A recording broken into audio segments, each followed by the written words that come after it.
नमस्कार, कार्यक्रम स्वास्थ्य संवादमा यहाँलाई हार्दिक स्वागत छ। म डाक्टर सुभाष प्याकुरेल। आजको संवादमा अतिथिका रूपमा हुनुहुन्छ नेपालको स्वास्थ्य सेवामा निजी संस्थाहरूको प्रतिनिधित्व गर्ने छात्र संगठन association of private health institution of Nepal अफिन का अध्यक्ष बसन्त चौधरी। कार्यक्रममा यहाँलाई हार्दिक स्वागत। धन्यवाद सुभाषजी, नमस्ते। अनि यो नीतिगत कोणबाट हेर्दाखेरि र नियमनको दृष्टिकोणबाट हेर्दाखेरि यो निजी अस्पतालहरू कतिको प्रष्ट भएर बसेका छन्, हाम्रो नीति कतिको प्रष्ट छ अनि अस्पतालहरू नै आफू कतिको प्रष्ट भएर अगाडि बढिराखेका छन्। हेर्नुहोस्, जहाँसम्म नीतिको कुरा गर्नुहुन्छ, राष्ट्र आफै नै दिग्भ्रमित छ। कम्पेयर भने तपाईले एप्पल टु एप्पल कम्पेयर गर्नुपर्छ। You cannot compare Apple with potato because both are round. No, apple to apple compare हुनुपर्छ। जे तपाईको मापदण्ड तपाईले प्राइभेट सेक्टर हस्पिटलको लागि लागू गर्नुहुन्छ त्यही पब्लिक सेक्टर हस्पिटलको लागि पनि लागू हुनुपर्छ, किनभने दुईटै सेक्टरले त्यही एउटै बिरामीको सेवा पुर्याउने हो। त्यसमा राष्ट्र उदासीन छ। उनीहरूले कसरी हुन्छ, प्राइभेट सेक्टर हस्पिटलको मात्रै ले यो गरेन र त्यो गरेन भनेर आफ्नो कमजोरीलाई लुकाउने प्रयास गरिरहेको छ। हेल्दी कम्पिटिसनमा आउन को चाहँदैन र? हामी पनि यो देशका नागरिक हौं र यो देशमा लगानी गरेर बसेका छौं भने खाली व्यापारको लागि त स्वास्थ्य क्षेत्रमा लागे अवश्य होइन। त्यसको पछाडि हरेक व्यक्तिको आफ्नो केही न केही भावनात्मक सम्बन्ध जोडिएको हुन्छ। म अलिकति यो पब्लिकको साइडबाट कुरा गर्न चाहन्छु। एक किसिमको चाहिँ अस्पतालहरूबाट दिने सेवामा अलिकति गुनासोहरू पनि सुनिन्छ। खास गरेर अब मलाई मेरो फादरलाई भनौँ न, आइसियु राख्नुपर्ने थियो कि थिएन, अनि कति कस्ट लिनुपर्ने, यो मूल्य नै कसरी आयो भन्ने कुरा। यो निजी अस्पतालको हकमा चाहिँ मूल्य चाहिँ कसले निर्धारण गर्छ? हेर्नुहोस्, हाम्रो लागि रेगुलेटरी बडी भने स्वास्थ्य मन्त्रालय हो। हामीले सञ्चालन गर्न स्वीकृति पाउने ठाउँ पनि त्यहीबाट हो र हामीले ल्याउने प्रत्येक टेक्नोलोजीको मूल्याङ्कन गर्ने, त्यसको गुणस्तर निर्धारण गर्ने भने एकमात्र हाम्रो लागि संस्थागत रूपमा भन्छु म, संस्थागत रूपमा हामीलाई अनुगमन गर्ने अथोरिटी भने स्वास्थ्य मन्त्रालय। एन्ड यस, स्वास्थ्य मन्त्रालयले हरेक हस्पिटलको स्तर निर्धारण गर्न सक्छ, जुन हुनु पनि पर्छ भन्छु म। आज तपाईको होटेलहरूको चाहिँ वर्गीकरण गरिया छ भने हस्पिटलको उसले पुर्याउने विशिष्टताको आधारमा किन त्यसको वर्गीकरण गर्न सकिन्छ? स्टारिङै गर्न सकियो। बस त्यो स्टारिङ गर्नुभयो भने अनि डेफिनेटली त्यहाँको सर्भिसको okay, this is a upper limit and this is a lower limit भनेर यति चाहिँ अनिवार्य भयो। त्यो भन्दा माथि फलो गर्नेलाई चाहिँ स्टार दिने। हजुर, त्यो गर्न सकिन्छ। त्यो पोलिसी भने इक्वल हुनु पर्यो। आज मलाई यो कुरा भन्नलाई चाहिँ किञ्चित पनि संकोच हुँदैन। अहिले जति पनि प्राइभेट सेक्टरका हस्पिटलहरू छन् तीमध्ये 60% मा कि त पोलिटिशियन्सहरूको इन्भेस्टमेन्ट छ कि त ब्युरोक्रेट्सहरूको इन्भेस्टमेन्ट छ। अहिले they never want this to happen, but जहाँ तपाईको प्योरली कर्पोरेट सेक्टरले चलाइराखेको छ उनीहरू सधैँ टार्गेट भइराखेको हुन्छ। समसामयिक विषयमा आउन चाहन्छु। हालसालै अघि यहाँले भन्नुभयो स्वास्थ्य मन्त्रालय हो हामीलाई चाहिँ नि मान्यता प्रदान गर्ने, हामीलाई नियमनमा राख्ने, तर अहिले चाहिँ उपभोक्ताको गुनासो आयो भनेर आपूर्ति व्यवस्थापन तथा उपभोक्ता हित संरक्षण विभाग चाहिँ अनुगमनमा निस्किराखेको छ र अलिकति करमा अलिकति यो दोहोरो कर भयो, लिन नपर्ने कानुन सम्मत कर लिएन भन्ने खालको त्यो खालको गुनासो पनि प्रस्तुत भइराखेको छ। यसलाई कसरी लिइराख्नु भएको छ? हेर्नुहोस्, नम्बर 1 यो एउटा नेपाल देशमा भएको अनार्किजमको एक्जाम्पल हो। यसलाई त्योभन्दा बढी अरू केही भनिराख्नै पर्दैन। नम्बर 1 अनार्किजम हो यो। दोस्रो कुरा,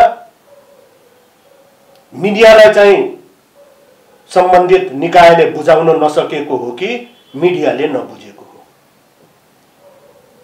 इस्यु छन् 5वटा जुन हस्पिटललाई मात्रै टार्गेट गरिएको छ, त्यो पनि कतिको चाहिँ सही हो र किन ती 5वटा हस्पिटल मात्रै टार्गेटेड भए, त्यो पनि एउटा आफैमा ठुलो प्रश्न छ मेरो अगाडि, हामी एफएनको अगाडि, कि किन त्यो 5वटा हस्पिटल मात्रै लक्षित भएको छन् र त्यसलाई चाहिँ पटक पटक गभर्नमेन्टको साइडबाट मिडियामा ड्यामेज हुने गरिकन, इमेज ड्यामेज हुने गरिकन चाहिँ प्रस्तुत गरिँदैछ। त्यसको पछाडि डेफिनेटली भेस्टेड इन्ट्रेस्ट नभइकन त्यसरी भएको चिज छैन। त्यो हरेक हस्पिटलले एउटा मिनिमम स्ट्यान्डर्ड मेन्टेन गर्नुपर्छ, त्यो स्वास्थ्य मन्त्रालयको गाइडलाइनमै छ। निर्देशिकाले प्रष्ट बोलेको छ त्यसमा। त्यो भन्दा तपाई माथि जानुहुन्छ। जुन आजको नयाँ टेक्नोलोजीले तपाईलाई डिमान्ड गरेको छ, त्यसलाई मिट तपाईले कहाँबाट गर्नुहुन्छ? त्यसलाई मिट गर्ने एउटै मात्रै तरिका हो, तपाईले सरचार्जेसहरु लगाउनु पर्छ। If you want a better service, you have to pay little extra. आज त्यसलाई दोहोरो कर लियो भनेर जुन व्याख्या गरिँदैछ, त्यो या त नबुझेर पनि बुझ पचाइया हो या मिसलिड गर्न खोजिया हो। चाहे हामीले त्यसलाई चाहिँ जुनसुकै रूपमा लिया छौं, कसै हस्पिटलले त्यसलाई nursing care, doctors and nursing केयरको रूपमा लिया छन्, कसैले त्यसलाई सर्भिस चार्जको रूपमा लिया छन्, कसैले त्यसलाई चाहिँ सरचार्जको रूपमा लिया छन्, या कसैले बेडमै मार्कअप गरेका छन्। त्यो सबैको अन्त्यमा आएर नेपाल गभर्नमेन्टले दुईटा ट्याक्सको चोइस दिएको छ, इदर यु बी इन भ्याट और हेल्थ सर्भिस चार्ज ट्याक्स। त्यो ट्याक्स जोडेर इदर अफ देम भनौं न, भ्याट और हेल्थ सर्भिस चार्ज जोडेर हामी अकाउन्ट इन्कम ट्याक्समा बुझाउँछौं र त्यसमाथि इन्कम ट्याक्स पनि तिर्छौं। भनेपछि यसमा कि 5% हेल्थ सर्भिस ट्याक्स लिन पाउने हस्पिटलले कि 13% भ्याट लिन पाउने? त्यो चाहिँ त ट्याक्स हो जुन गभर्नमेन्ट हामीले लिएर गभर्नमेन्टलाई बुझाइदिने कुरा हो। भनेपछि दुईटा मध्ये जुन लिए पनि पाउँछ त्यो चोइस हो। भनेपछि यसमा त बिरामीलाई त त्यो 8% त फरक पर्यो नि। त्यो पर्यो, त्यो गभर्नमेन्टको पोलिसी हो। त्यो भनेपछि नीतिगत स्पष्टता पनि छैन। त्यो त गभर्नमेन्टको पोलिसीका कुरा हुन्। It's government headache. दुनियाँमा कहीँ पनि छैन तपाईको न हेल्थ सर्भिस ट्याक्स छ न भ्याट छ हेल्थ सर्भिसेसमा। यो जुन हस्पिटलहरुको अनुगमन गर्ने शैली र निकाय, यो दुईटा विषयलाई लिएर तपाई सन्तुष्ट हुनुहुन्छ वा के भन्न चाहनुहुन्छ यसमा? हैन, यसलाई कसरी सन्तुष्ट भन्ने शब्द त धेरै टाढाको कुरा हो। अघि नै मैले भने नि, यो अनार्किजम हो। जुन विषयमा तपाईको अधिकारै छैन, त्यो निकायको अधिकार छैन, निकायको अधिकारै नभएको विषयमा प्रवेश गरेका छ। अब त्यस प्रकारले चाहिँ प्रवेश गर्ने हो त जसले जसको घरमा राति छिरे पनि हो नि। यो उपभोक्ताको गुनासोलाई सम्बोधन गर्ने क्रममा भनिएको छ नि। त उपभोक्ताको हो भने कुन स्पेसिफिक एउटा इस्यु लिएर उठ्नु पर्यो चिज। आज तपाईले मिडियामा गएर चाहिँ ठगी गर्यो र हामी ठगीको चाहिँ मुद्दा चलाउँछौं, यसमा कसरी ठगी गर्यो भन्ने प्रमाणित गर्न सक्नु पर्यो नि। आज यो ठगी भए हो कि होइन भन्ने प्रमाणित गर्न सक्नु भएन भने उहाँले सार्वजनिक त्यसबाट चाहिँ माफी मागेर आफ्नो करियरबाट चाहिँ बाहिरिने हो कि होइन त? अर्काको चरित्र हत्या गर्न सजिलो छ। एउटा औँला तपाईँले मलाई देखाउनुहुन्छ भने 3टा औँला मतिर पनि फर्किया छ भन्ने कुरा बिर्सिनुहुन्न। किन त 5वटा हस्पिटल मात्रै टार्गेटेड? कसको त्यहाँ स्वार्थले काम गरिराखेको छ त? डेफिनेटली त्यहाँ कसैको स्वार्थले त काम गरिराखेको छ। त्यसो भए त्यो कुरा पनि उहाँहरूले कि त बोल्न सक्नु पर्यो। अनि नियमन गर्नुपर्ने निकाय स्वास्थ्य मन्त्रालय वा नेपाल मेडिकल काउन्सिल मौन रहेर यो स्थिति आएको हो कि? एकदम स्वास्थ्य मन्त्रालय त त्यही भन्छ। हामीलाई त यसको बारेमा केही थाहा छैन, हामीले त भनेको छैन। गर्नुपर्ने निकाय त स्वास्थ्य मन्त्रालय हो, डेफिनेटली स्वास्थ्य मन्त्रालय हो। आज तपाईँको मिडियाको लागि उपभोक्ता सङ्घले आएर चाहिँ ल विज्ञापनमा यति लियो, यसले चाहिँ ठगी गर्यो भन्न पाउनुहुन्छ र? हैन, कुरा त त्यही हो नि। त्यसकारण हरेक निकाय आफ्नो मर्यादाभित्र रहेर काम चाहिँ गर्नुपर्छ। मुलुकमा चाहिँ वास्तविक रूपमा हेर्ने हो भने होइन, अनार्किजमको कुरा हो भने त जसले जे गरे पनि भयो।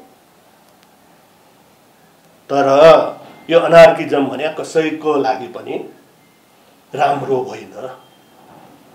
मुलुकमा अलरेडी यति समस्याहरू छन् कि यो समस्या थप्ने कुराहरू मात्रै हुन्। र अब कसको प्रभावमा आएर के उद्देश्यले किन यो गरिँदैछ यो त हामीले बुझ्न सकेका छैनौँ। तर यसको चाहिँ तपाईँको निर्णय चाहिँ त्यति निष्कर्ष त्यति राम्रो निक्लिँदैन। त्यसको रिजल्ट चाहिँ जुन छ नि त्यो अप्रिय रिजल्ट हुन्छ।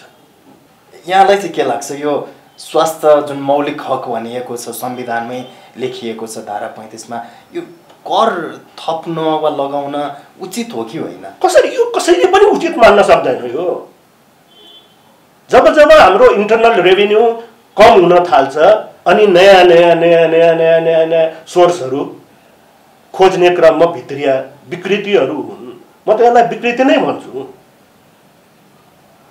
हटाउनु नै उपयुक्त छ। यो त हुनुपर्ने त त्यही हो। जनताको पनि वा बिरामी वा नागरिकको पनि माग त्यही छ, अफकोर्स अस्पताल सञ्चालकहरूको पनि माग त्यही छ भनेपछि यो कहाँनेरि ग्याप भइराखेको? ब्युरोक्रेसी। किनभने नेपालमा के छ भने ट्याक्स नेटमा एकचोटि कुनै चिज आइसकेपछि त्यसलाई बाहिर हटाउने कसरी? You have to justify man.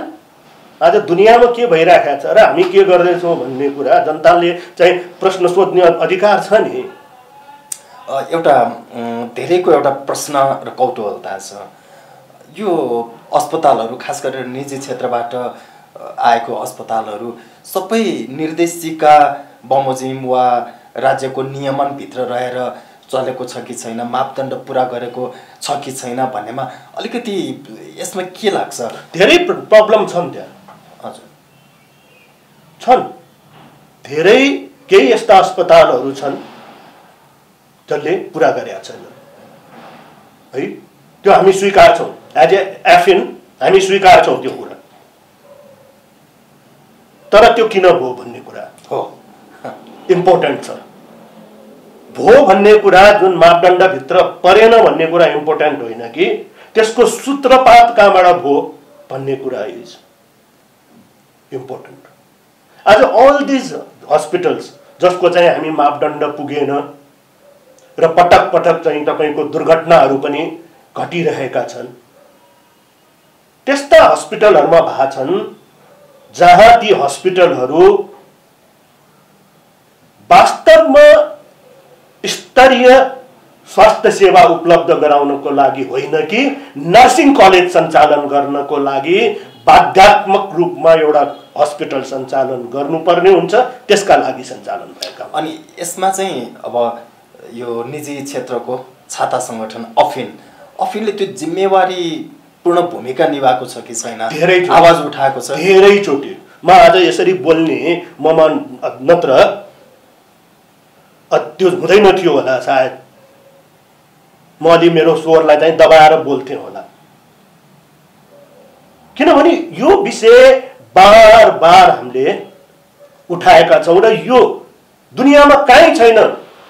हरेक तपाईको नर्सिङ कलेजले आफ्नो हस्पिटल सञ्चालन गर्नुपर्छ भन्ने। सुरुमा जब यहाँ नर्सिङ कलेज सुरु भए केही सीमित नर्सिङ कलेजहरू थिए, त्यो जग जाहिर छ त्यो बेलाका शासकहरूका थिए, शासकहरूका परिवारमा थिए। जब त्यसपछि त्यसलाई खुला रूपमा दिनुपर्ने वातावरण बन्न थाल्यो अनि त्यसमा एउटा अंकुशी झुन्याइयो कि आफ्नो हस्पिटल हुनुपर्छ, जसले गर्दा सबै त्यसमा चाहिँ प्रवेश गर्न नसकौँ।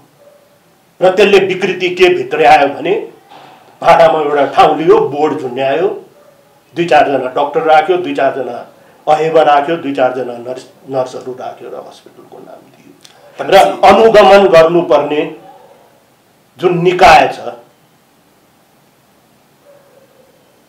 त्यो निकायको मौन स्वीकृतिमा सञ्चालन हुन थाले, किनभने त्यहाँ त्यो सबै तपाईको पहुँचवालाका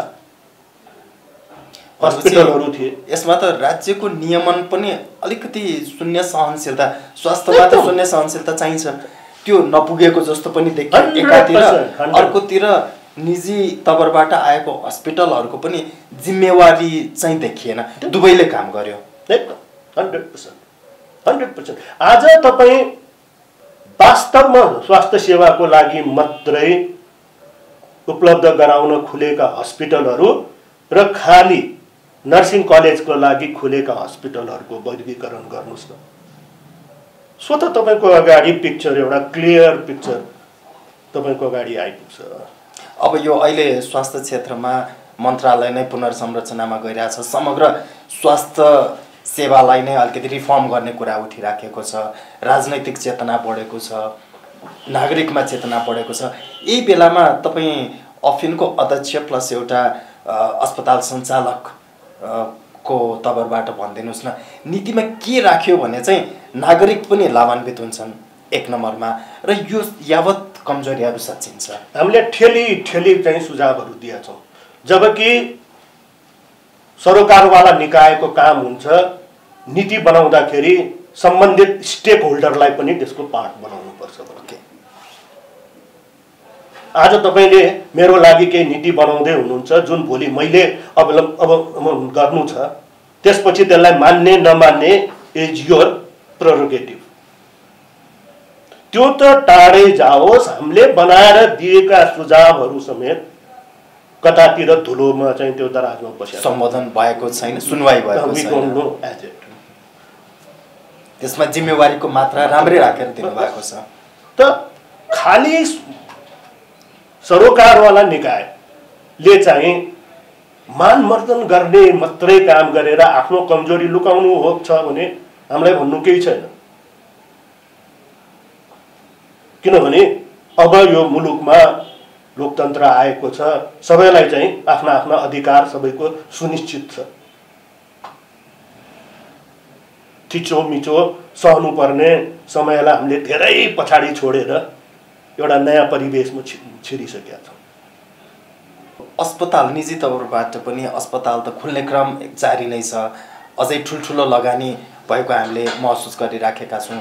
के लाग्छ यो कति सङ्ख्यामा हुनुपर्ने, क्वान्टिटीको मात्रै कुरा पनि होइन होला होइन, कतिसम्म जान दिने, कतिसम्म खुल्न दिने, अनि के नेपालको यो नेपालीहरूको आम क्रय शक्ति हेर्दाखेरि, पर क्यापिटा इन्कम हेर्दाखेरि यो सस्टेन होला कि नहोला, कि के लाग्छ यहाँलाई? हेर्नुहोस्, के बेस्ट मोड्युल हुने त गभर्मेन्टले तपाईँको यी सारा सुविधाहरू उपलब्ध गराइदिए हुन्थ्यो आम नागरिकलाई।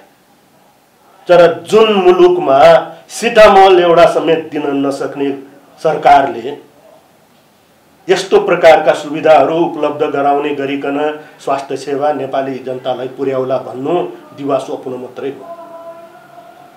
अब रह्यो प्राइभेट सेक्टरको इन्भल्भमेन्टको कुरा। हो, डेफिनेटली मेडिकल सर्भिस महँगो छ, किनभने टेक्नोलोजी असाध्यै महँगो छ। गभर्मेन्ट काममा जस्तो यो बाहिरबाट तपाईको उपहारमा या दानमा आएको हुँदैन।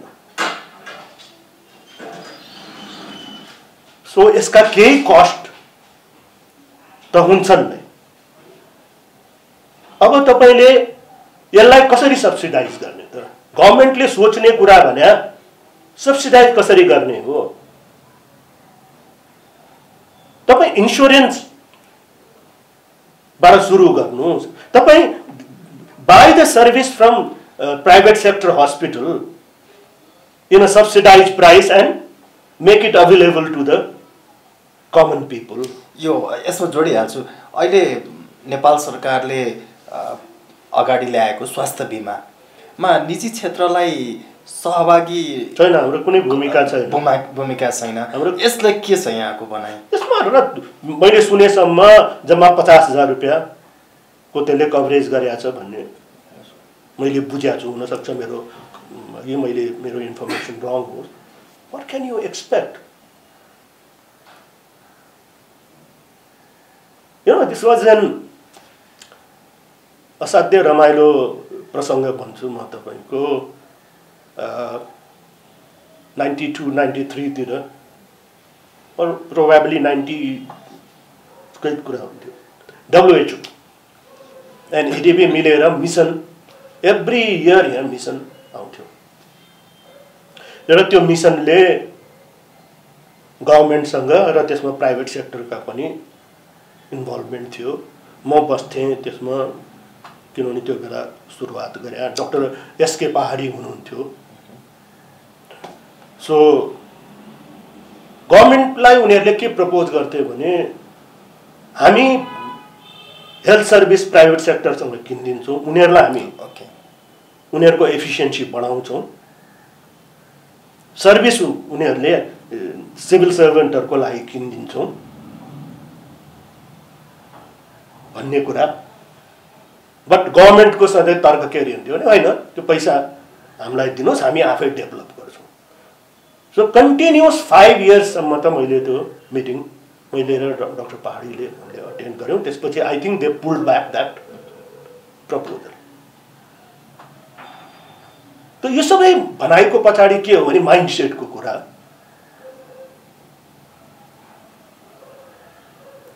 इट डजन्ट म्याटर कसले चाहिँ सर्भिस डेभलप गर्यो भन्ने कुरा होइन। सर्भिस पाउनु पर्नेले सर्भिस पाइरहेको छ कि छैन, त्यो महत्त्वपूर्ण कुरा हो। ऊ सर्भिस नपाइकन यहाँ मरिरहेको छ कि या यहाँ सर्भिस नपाएर ऊ चाहिँ विदेशिएर चाहिँ त्यहाँ चाहिँ भयभरको खेत बेचेर उपचार गराउनु परिरहेको छ। That is important. अनि यो नेपालमा चाहिँ अब उपचार र यो मेडिकल साइन्स भनेको त एकदमै चलायमान छ। दिनानुदिन नयाँ नयाँ प्रविधि भित्री राखेको छ। तपाईहरु कतिको छलफल पनि गर्नुहुन्छ कसले एकदम समन्वय मिलाएर संयोजन मिलाएर यो सेवा चाहिँ एउटा हस्पिटलले राख्ने, अर्को नयाँ आएपछि यो किसिमको समन्वयमा पनि जुट्नु होइन? अहिले सबभन्दा ठुलो हामीले के अनुभव गर्यौँ भने प्राइभेट सेक्टरहरूमा, खास गरिकन ठुला प्राइभेट सेक्टरहरूमा डायग्नोस्टिक फेसिलिटिजहरू क्रिएट गर्दाखेरि सेम डायग्नोस्टिक टेक्नोलोजीहरू मल्टिपल हुन गएको छ। त्यसले गर्दाखेरि डेफिनेटली आखिर राष्ट्रिय पुँजी नै हो त्यो, जसले खर्च गरे पनि। र केही नयाँ हामीले टेक्नोलोजी ल्याउनु सक्ने कुरालाई समेत त्यसले रोकिराखेको छ, किनभने इन्भेस्टमेन्टको फ्लोलाई हेर्नुपर्ने हुन्छ। त अहिले हामीले एफिनभित्र नै यसलाई सल्लाह गरिरहेका छौँ कि सेन्ट्रलाइज रूपमा काठमाडौँमा एउटा बृहत डायग्नोस्टिक सेन्टर बनाउने, सबैको इनपुट त्यसमा राख्ने र त्यसमा लेटेस्ट टेक्नोलोजीहरू जति पनि आउँछन् त्यो त्यसमा एड गर्दै जाने र सबै हस्पिटलले त्यसलाई अंगीकार गर्ने, त्यसलाई चाहिँ युज गर्ने। त्यसले गर्दाखेरि नम्बर 1 तपाईको cost will be reduce for the पेशेन्टलाई। किनभने अहिले त मैले भनौँ न 25 करोडको भर्खर MRI लगाएँ, लिमिटेड केस भयो भने त पर केस त cost will be high. Where त्यही ठाउँमा चाहिँ आज दिनको मैले 20 वटा एमआरआई गरेँ भने the cost will come down to 1/4। So यसमा साथीहरू पनि निकै नै उत्साहित भएका छन् र सायद यो चिज हामी अगाडि बढाउँछौँ होला। त्यही रूपबाट चाहिँ चितवनमा एउटा हुनसक्छ, पूर्वमा एउटा हुनसक्छ, पश्चिममा एउटा हुनसक्छ। सो यो कन्सेप्टलाई चाहिँ हामी सेल गर्दैछौँ। यो अहिले जुन अब विश्वव्यापी रूपमा नै इलेक्ट्रोनिक मेडिकल रेकर्ड आइराखेको छ, त्यसलाई सबै मिलेर अप्लाई गर्यो र राज्यले अनिवार्य बनायो भने त यो जुन अहिले भइराखेको समस्या, बिरामीको गुनासो, राज्यको गुनासो, यहाँहरूले पनि उत्तर दिइराख्नु पर्ने, त्यसको पनि हल हुन्छ होला नि। यो नयाँ प्रविधितिर चाहिँ आकर्षण कस्तो छ निजी क्षेत्र? मेरो विचारमा भनौँ न अलि राम्रा जति पनि हस्पिटलहरू छन् दे अल आर डिजिटलाइज्ड। मेरो विचारमा in next 2 to 3 years at least राजधानीका केही हस्पिटलहरू पेपरलेस हस्पिटल हुन्छ। जस्तो म नर्विककै कुरा गर्छु, Norvic is almost 80% paperless hospital. So हाम्रा अरू साथीहरूको पनि प्रोग्रेस त्यही किसिमको छ। So I think everybody is thinking on that line now.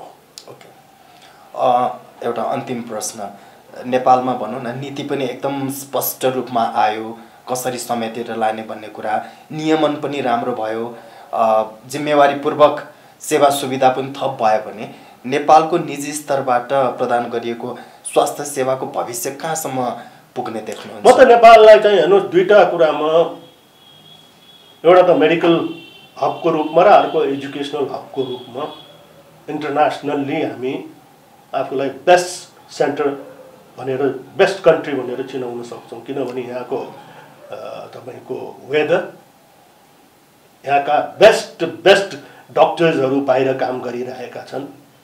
त्यो ब्रेन ड्रेन भएकाहरूलाई चाहिँ हामी फिर्ता ल्याउन सक्छौँ, सर्कुलेट गर्न सक्छौँ। सो आई थिङ्क नेपालले सोच्ने भने नै, अब सोच्ने भने त यस्ता लाइनहरूमा हो। उदार तवरले सोच्नु, नट लाइक यहाँबाट चाहिँ हामीले चाहिँ म्यान पावर बाहिर पठाएर चाहिँ रेमिटेन्सको भरमा देशलाई चलाउने होइन। हस्, यहाँसम्म आएर यति धेरै जानकारी प्रदान गर्नुभयो, यहाँलाई धेरै धेरै धन्यवाद। Thank you sir, thank you.